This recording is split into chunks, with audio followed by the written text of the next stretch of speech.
Hi friends, welcome to my channel. అసలు విషయం ఏంటంటే చాలామంది అడుగుతున్నారు నన్ను ఇన్స్టాగ్రామ్లో నిజంగానే పవన్ కళ్యాణ్ గారికి ప్రాణహాని ఉందా అని.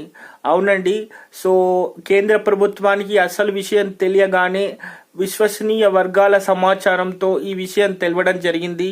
సో జెడ్ కేటగిరీ ఎస్కాట్ని చంద్రబాబు నాయుడు గారికి, పవన్ కళ్యాణ్ గారికి పెంచడం జరిగింది. సో చాలామంది నన్ను ఇన్స్టాగ్రామ్లో అడుగుతున్నారు, ఇది నిజమేనా, లేకపోతే కేవలం ఒక రూమరేనా, లేకపోతే అది అసలు విషయాన్ని క్లారిటీ ఇవ్వండి అని. సో అభిమానుల కోసం ఈ వీడియో చేయడం జరుగుతుంది. ప్రాణహాని ఉన్నట్టు కేంద్ర ప్రభుత్వం సమాచారంతోనే జెడ్ కేటగిరీ ఎస్కాట్ని పవన్ కళ్యాణ్ గారికి, చంద్రబాబు నాయుడు గారికి పెంచడం జరిగింది. సో ఇప్పుడు ఎలాంటి ప్రమాదం అయితే లేదు. So stay tune for the further updates.